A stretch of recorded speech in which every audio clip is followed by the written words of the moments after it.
Welcome back to Science Online class, and this is our lecture number 8.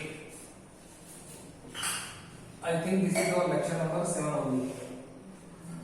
Okay, see, leave it, no problem. Look, what are the things? Chapter number 5, coal and petroleum. We are working on this particular chapter. Look here, before this particular lecture, I have told you what was the refining process, and the refining process is the process by which all the components, all the products of petroleum we separate out due to their so many uses for our industry, for our life. Okay, so petroleum क्या होता है actual में? It is a mixture of so many carbon compounds. इसके अंदर बहुत सारे compounds का mixture होता है, and we want to get the each and every product of the petroleum separates. और हम लोग सेपरेट उसके जितने भी प्रोडक्ट्स होते हैं, चाहे वो पेट्रोल हो. आपको मालूम है पेट्रोल कितना इंपॉर्टेंट है. How many two wheelers are there? Petrol की वजह से ही, है ना, we are going here and there. सबके घरों में बाइक है, टू व्हीलर्स है, कुछ के घरों में एक से ज्यादा टू व्हीलर्स हैं. Same like that if I talk about the four wheeler, so four wheeler is also going to be the necessity for each and every kind of the people. जो लोग थोड़े से भी ज्यादा पैसे वाले हैं, definitely they have a four wheeler. उनके पास four wheelers भी है, and that's why they can go to the far distance also with their family. अपने फैमिली के साथ वो far distance में भी जा सकते हैं. And for running of all kind of the vehicles, हर प्रकार के व्हीकल्स को रन कराने के लिए हैवी ट्रक्स जो हैं, है ना, ट्रैक्टर है, ट्रक्स हैं, जितने भी प्रकार के बसेस हैं, ट्रेन्स हैं, इस तरीके की जितने भी हैवी मशीन और यहाँ तक की जितनी सारी इंडस्ट्रीज है, उसमें भी फ्यूल के रूप में पेट्रोल और डीजल का इस्तेमाल होता ही है. So that each and every product we want to get separate out, and that's why we do the one particular process, and that particular process is called the fractional distillation. वो process, the process by which the products of the petroleum we can separate out, that particular process is called the refining process. वो process जिसके द्वारा petroleum के जितने भी products होते हैं उनको सेपरेट आउट किया जाता है, उनको पार्ट में रिसीव किया जा सकता है. So this particular process is called the refining process. उस प्रोसेस को ही रिफाइनिंग प्रोसेस कहते हैं. यहाँ तक तो हम लोग पढ़ चुके थे. अब right now see, this particular topic is going to be the very much important. This is the figure of fractional distillation of petroleum. मैंने यहाँ पे लिखा नहीं है, fractional distillation है. क्या है ये? fractional distillation. You can see the same figure given at your book. आपको बुक में भी ये पूरा का पूरा फिगर नजर आ जाएगा. I have also made this for the better explanation. अच्छे तरीके से आपको समझाने के लिए मैंने ये बना रखा है. Look here, this is the fractional distillation process of the petroleum, crude oil. Crude oil या पेट्रोलियम का ये fractional distillation का प्रोसेस है. This is the apparatus, this is the fractionating tower. ये जो टावर आपको नजर आ रहा है ना, हो सकता है ये मेटल से बना हो सकता है ये कंक्रीट से बना हो. That is not the matter here. Matter ये है कि इसको क्या बोला जाता है? Fractionating tower. एक प्रकार का बहुत लंबा चौड़ा टावर होता है. राइट नाउ सी क्या है, कैसा है, देखते जाएंगे. लुक हियर, प्रोसेस पे आते हैं. Crude petroleum is heated to a temperature of 400 degree centigrade. सबसे पहले जो क्रूड पेट्रोलियम ऑयल होता है, क्रूड ऑयल या इसको आप पेट्रोलियम ऑयल बोल सकते हैं, both the way it is correct. So the crude oil is actually heated to a temperature of 400 degree centigrade. सबसे पहले इस कच्चे तेल को आप देख सकते हैं, ये क्रूड ऑयल है और यहाँ पे हीटर है. सबसे पहले इसको 400 डिग्री सेंटीग्रेड पे हीट किया जाता है ताकि ये बॉयल हो. Then vapor of the petroleum are fed into a tall fractionating column. उसके बाद 400 डिग्री सेंटीग्रेड टेम्परेचर पे जब इसको हीटअप किया जाता है, so the petroleum oil and all the components of the petroleum, पूरा का पूरा पेट्रोलियम जो है, it is converted into the vapour form. ये वेपर फॉर्म में चेंज हो चुका होता है, and then the vapor of petroleum are fed into a tall fractionating column, और उसके बाद जो वेपर फॉर्म होता है उसको जो बहुत बड़ा टावर होता है, किसका, फ्रैक्शनेटिंग टावर जिसको कहते हैं, फ्रैक्शनेटिंग कॉलम जिसको कहते हैं, इसमें फेड कर दिया जाता है, आगे की तरफ भेज दिया जाता है। The vapor are allowed to flow in the tall fractionating column।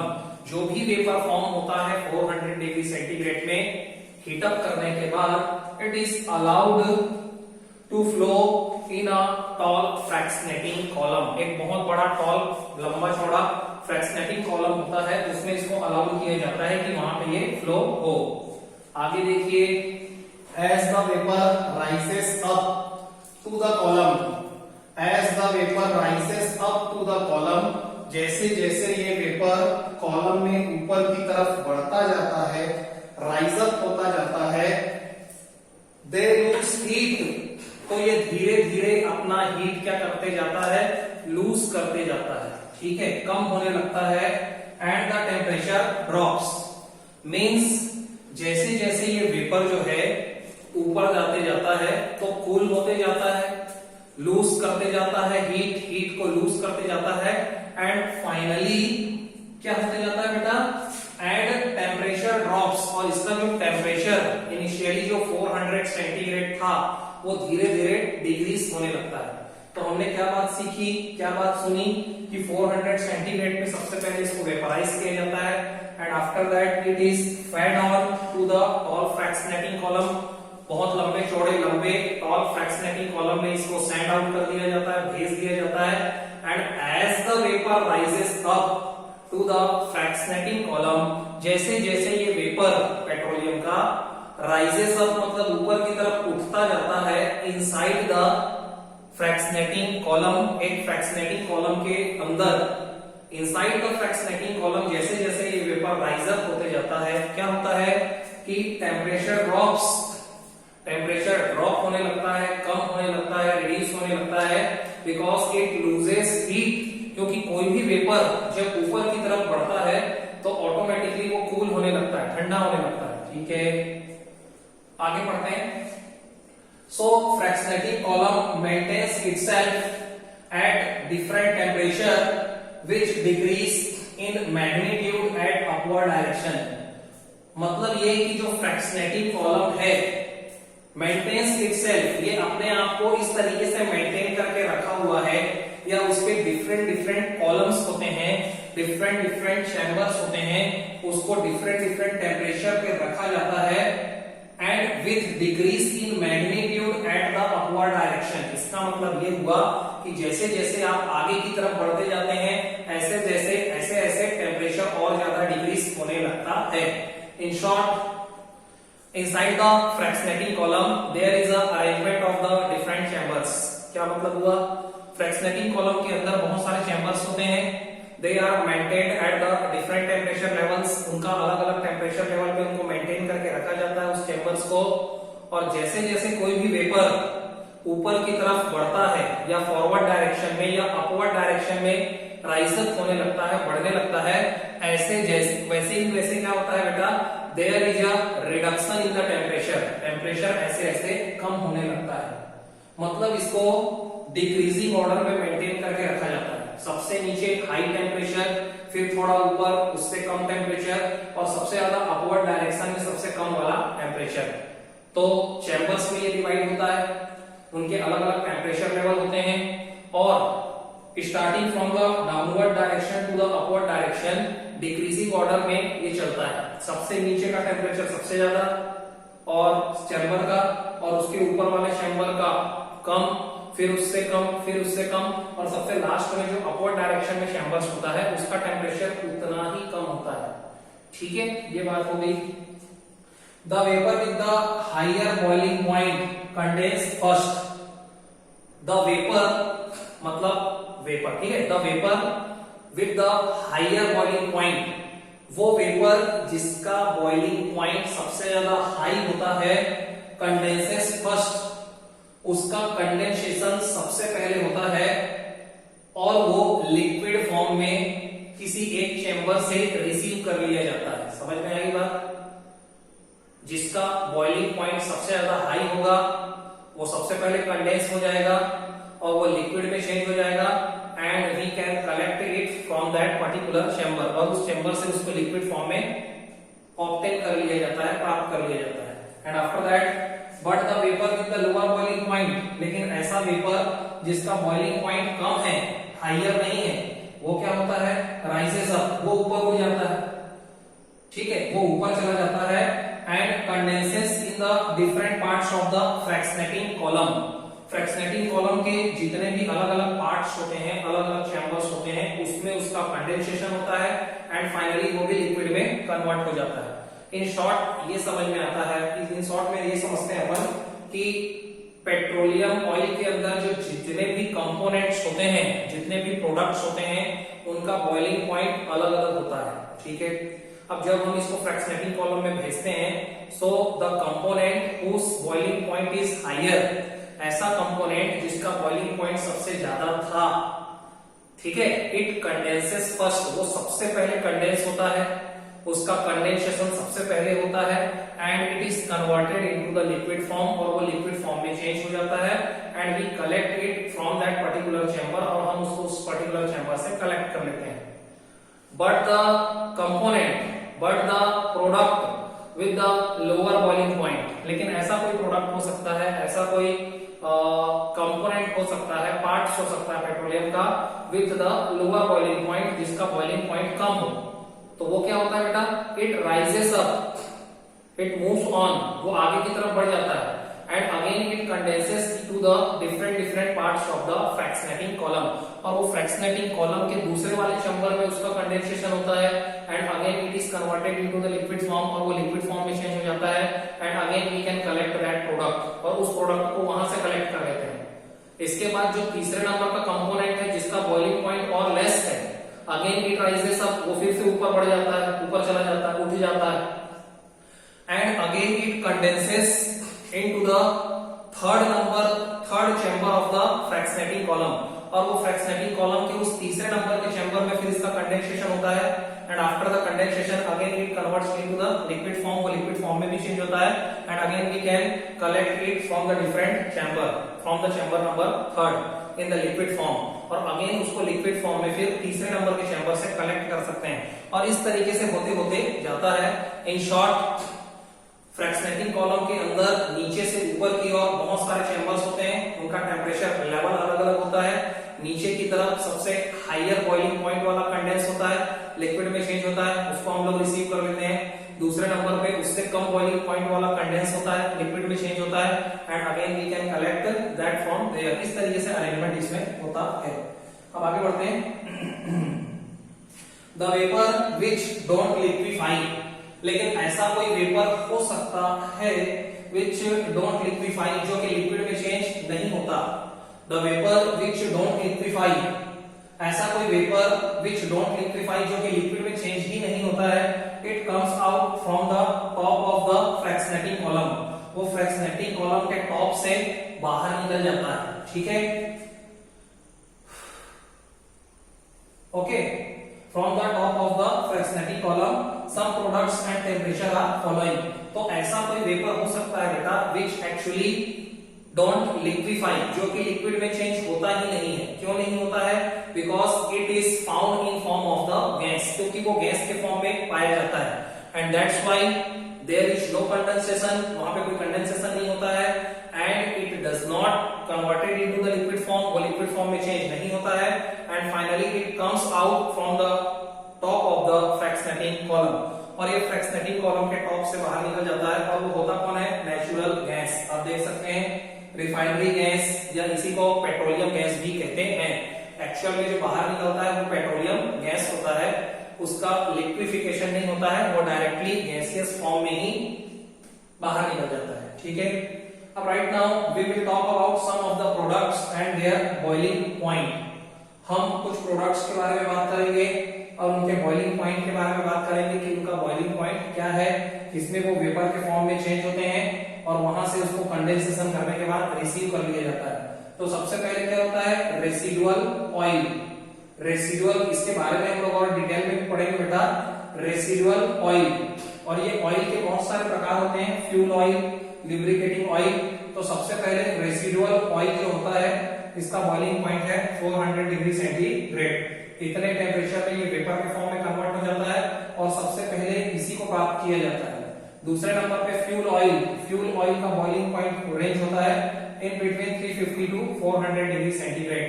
350 से 400 degree centigrade boil temperature, that is the boiling point for the fuel oil.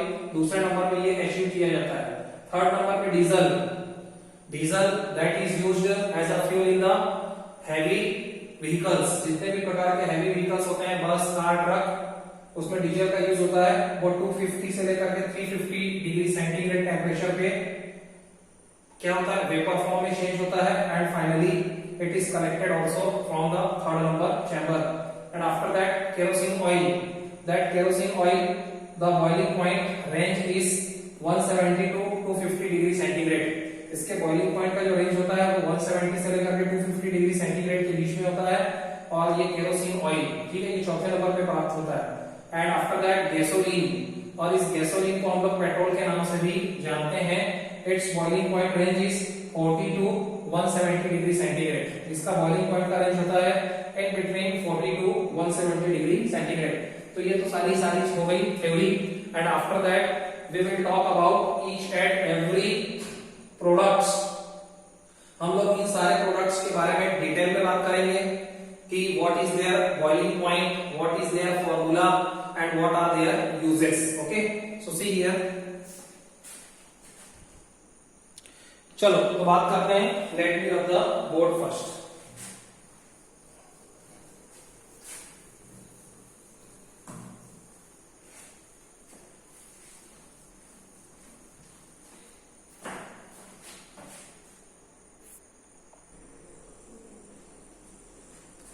Okay, our next topic is fractions of the petroleum. We have seen what are the products that we obtain from the fractional distillation of a crude oil or petroleum. So right now we will see each and every component, all the details regarding each and every component. So this all the components are called the fractions of petroleum.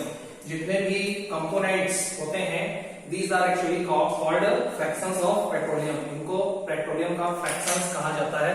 First residual oil, residual oil, residue मतलब होता है बेटा remained part. Residue means होता है remained part, ठीक है, कोई भी चीज जो बचा हुआ होता है, actually that is called the residue. So residual oil, residual oil एक कंपोनेंट होता है, it is a fraction of the petroleum. ये पेट्रोलियम का पहला फ्रैक्शन होता है। अब इसके बारे में पढ़ते हैं। व्हेन इट इज, इट का मतलब है petroleum, it is subjected to the fractional distillation above 400 degree centigrade. जब पेट्रोलियम को 400 डिग्री सेंटीग्रेड टेम्परेचर पे हीट किया जाता है तो जो सबसे पहले कंडेंस होता है, ठीक है, और लिक्विड के फॉर्म में कन्वर्ट होता है, उसी को बोलते हैं residual oil. So we will get the following products। और एक्चुअल में ये रेसिडुअल ऑयल जो होता है it is also the mixture of 2-3 things। ये भी दो चीजों का क्या होता है, मिक्सचर होता है। रेसिडुअल ऑयल के अंदर दो और चीजें आती हैं, कौन कौन सी? ए पार्ट है अस्फाल्ट, एक तो अपने को अस्फाल्ट मिलता है और दूसरे नंबर पे पैराफिन वैक्स मिलता है। और दोनों के अलग अलग यूज के बारे में हम लोग जानेंगे, स्ट्रक्चर के बारे में जानेंगे, होता क्या है इसके बारे में जानेंगे। So residual oil means it is a mixture of asphalt and paraffin wax, ठीक है। रेसिडुअल ऑयल asphalt के बारे में पढ़ते हैं। It is a black sticky semi solid liquid। asphalt क्या होता है बेटा, रेसिडुअल ऑयल के साथ ही मिलता है अपने को, ठीक है।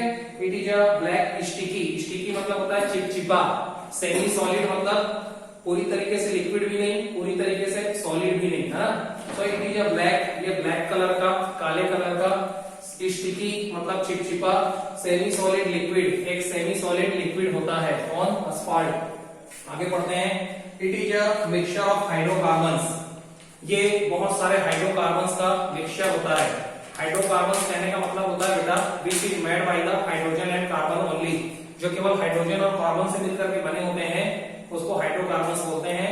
और एक्चुअल में पेट्रोलियम के अंदर जितने भी प्रकार के आपको प्रोडक्ट्स फाउंड आउट होंगे, मिलेंगे, चाहे वो पेट्रोल हो, डीजल हो, केरोसिन हो, सभी क्या है, हाइड्रोकार्बन्स है। ठीक है, so it is a mixture of hydrocarbons having the molecular formula C30H62 C60H122। आपको समझ में नहीं आया होगा, समझाता हूं। सो अस्फाल्ट क्या होता है, एक हाइड्रोकार्बन होता है, हाइड्रोकार्बन का मिक्सचर होता है जिसका जो मॉलिक्यूलर फॉर्मूला होता है, एक केमिकल फॉर्मूला होता है जिसका, वो क्या होता है बेटा, कहां से कहां तक की रेंज का होता है, C30H62 से लेकर के C60H122 तक होता है। अब ये फॉर्मूला आपको बोलते हैं ये CnH2n+2। हायर क्लास में आप पढ़ेंगे CnH2n+2 को बोलते हैं एल्केन सीरीज। ठीक है, अगर मान लो N की जो संख्या होगी कार्बन के पास, H के पास वो संख्या उसके डबल से 2 ज्यादा होगी। क्या बोला मैंने, कार्बन के जितने एटम्स आप यहां पे लिखोगे तो H के एटम्स कितने होंगे, उसके डबल +2, डबल करने के बाद +2 और करना होगा। तो देखो यहाँ पे अगर 30 है तो 30 का डबल कितना होता है, 60 +2 62। यहाँ पे 60 है, 60 का डबल होता है 120 +2। तो शॉर्ट में अपने को इसको याद रखना है कि अस्फाल्ट क्या होता है, एक black sticky semi solid liquid होता है। It is a mixture of the hydrocarbons. ये हाइड्रोकार्बन्स का मिक्सचर होता है जिसका मॉलिक्यूलर फॉर्मूला C30H62 से लेकर के C60H122 तक होता है। It is a non volatile nature, ये नॉन वोलेटाइल नेचर का होता है। ठीक है, यूजेस देखते हैं। First, it is used for damp proofing foundation of the building. Damp proof foundation of the building के लिए ये काम में आता है। जब कोई भी बिल्डिंग बनती है, उसका फाउंडेशन बनता है, तो डैम्प प्रूफिंग फाउंडेशन के काम में ये एक मटेरियल यूज में लिया जाता है। Number 2, it is also used for making the road. Road बनाने के काम में भी इसको लिया जाता है। Number 3, it is also used for coating of under surface of electric pole. Electric pole के अंदर के सरफेस को क्या करने के लिए, कोटिंग करने के लिए इसका यूज किया जाता है। To prevent them from rusting, उसको जंग लगने से बचाने के लिए। सो 3 यूज क्या क्या पड़े बेटा, it is used for making the road, road बनाने के काम में लिया जाता है। It is used as a damp proofing material for the foundation of the building. किसी भी बिल्डिंग के फाउंडेशन में डैम्प प्रूफिंग के लिए काम में होता है ताकि वो रिसे ना। ठीक है, और number 3, it is also used, ठीक है, it is also used as a coating of the under surface of electric poles. Electric poles के जो अंदर का सरफेस होता है उसमें इसको लगाया जाता है, डामर जैसा होता है समझ लो। और ये क्या करता है बेटा, टू प्रिवेंट द रस्टिंग, और वो उसको रस्ट लगने से बचाता है, उस पोल में रस्ट या जंग नहीं लगती है। तो ये 3 यूज किसके बारे में पढ़ा, अस्फाल्ट। अब दूसरा जो प्रोडक्ट होता है, जो रेसिडुअल ऑयल का मिक्सचर होता है उसके साथ निकलता है, that is the paraffin wax. Paraffin wax होता है इसका, देखो, it is also a white semi solid. ये भी एक व्हाइट कलर का सेमी सॉलिड होता है, having the boiling point above 400 degree centigrade. और इसका भी बॉइलिंग पॉइंट 400 डिग्री सेंटीग्रेड से ज्यादा होता है। मतलब 400 डिग्री सेंटीग्रेड पे ये कंडेंस होता है, इसके वेपर फॉर्म हो जाते हैं, ये वेपोराइज हो जाता है, और उसके बाद इसको कंडेंस करके हम लोग सेमी सॉलिड रूप में प्राप्त करते हैं। It is a mixture of hydrocarbon. ये भी हाइड्रोकार्बन का मिक्सचर होता है जिसका मॉलिक्यूलर फॉर्मूला C20H42 से लेकर के C30H62 तक चलता है। देखो अब ये डिक्रीजिंग सीरीज में आ रहा है, ये C30H62 से लेकर के C60H122 तक था, तो ये C20, अगर यहाँ पे 20 है तो यहाँ पे 42 आएगा, डबल का +2 ज्यादा। और यहाँ पे देखो C30 वाला यहाँ पे स्टार्ट हुआ था, यहाँ पे खत्म हो रहा है। सो इसका जो मॉलिक्यूलर फॉर्मूला होता है इसके हाइड्रोकार्बन्स का, पैराफिन वैक्स के, वो C20, तो H कितना होगा, 42 होगा, डबल से 2 ज्यादा, से लेकर के C30, तो 30 है कार्बन के एटम्स, तो H कितना होगा, डबल से 2 ज्यादा, 62, है ना। तब वेरी करता है इसका फॉर्मूला। इसके जितने भी हाइड्रोकार्बन्स होते हैं, है ना, उसका फॉर्मूला यहां से यहां तक होता है। आगे, it contains hydrocarbons such as, अब इसके अंदर कौन कौन से हाइड्रोकार्बन्स होते हैं बेटा? ग्रीस, आपने ग्रीस का देखा भी होगा, तो इसके अंदर से हमको ग्रीस मिलता है, वैसलीन मिलता है और वैक्स मिलता है, तीन अलग अलग प्रोडक्ट मिलते हैं। पैराफिन वैक्स के अंदर से ग्रीस, वैसलीन और वैक्स मिलते हैं, वैक्स मतलब मोम। अब देखो यूज कैसे कैसे होता है। So it is used for making the candles, इसका यूज कैंडल्स बनाने के लिए, मोमबत्तियां बनाने के लिए किया जाता है, क्योंकि वैक्स इसी के अंदर से मिलता है। नंबर 2 देखिए, it is used as a grease, grease मिलता है तो ग्रीस के रूप में भी यूज किया जाता है। आपने देखा होगा जितने भी प्रकार के मैकेनिकल पार्ट्स होते हैं, मशीन्स के पार्ट्स होते हैं, उसको ल्यूब्रिकेट करने के लिए, है ना, उसमें ग्रीस लगाया जाता है। नंबर 3, बाल बेरिंग में भी ग्रीस लगता है। It is used for making the Vaseline and ointments, Vaseline आपने देखा होगा, वैसलीन की जेली, होंठ फट जाते हैं, पैर फट जाते हैं, तो हम लोग वैसलीन की जेली लगाते हैं, तो वैसलीन यही होता है। तो इसका यूज वैसलीन जेली के रूप में, और ऑइंटमेंट्स मतलब बहुत सारे मेडी, है ना, बहुत सारे दवाइयों के ऑइंटमेंट्स, है ना, बहुत सारे मलहमों को बनाने के लिए किया जाता है, ऑइंटमेंट बनाने में होता है। नेक्स्ट देखो, it is also used for making the cosmetics, बहुत सारे कॉस्मेटिक्स आइटम्स को बनाने में भी इसका यूज होता है, जैसे फेस क्रीम, है ना। नेक्स्ट देखो, it is also used for making the wax paper, इसका यूज वैक्स पेपर को बनाने में और मैच स्टिक्स को बनाने में भी किया जाता है। तो इसके यूज क्या क्या होते हैं? एक तो for making the candles, candles बनाने के काम में आता है। Used as a grease, grease के रूप में लुब्रिकेटिंग के पर्पस में काम आता है। उसके बाद for making the Vaseline jelly and ointments, बहुत सारे वैसलीन जेली ऑइंटमेंट्स को बनाने के काम में आता है। Use for making the cosmetics, जैसे फेस क्रीम बनाने के काम में आता है। और वैक्स पेपर, आपने वैक्स पेपर देखा होगा, पेपर जैसा होता है, उसके ऊपर वैक्स की कोटिंग होती है, एंड दैट बर्न्स इजीली, बहुत आसानी से वो जलता है, ठीक है। सो वैक्स पेपर के मेकिंग में and also the match sticks को भी बनाने में काम में आता है। So this we have studied out, ठीक है। हमने पहला प्रोडक्ट पढ़ा रेसिडुअल ऑयल, बॉइलिंग पॉइंट होता है नियर अराउंड 400 डिग्री सेंटीग्रेड, उसके अंदर से दो चीजें निकलती हैं, asphalt, पैराफिन वैक्स। asphalt के बारे में पढ़ लिया, यूज पढ़ लिया, पैराफिन वैक्स के बारे में भी हमने स्टडी कर लिया। So that first product thing is complete. Next time in the next lecture we will talk about the another products of the petroleum. Till then all the best. Thank you so much.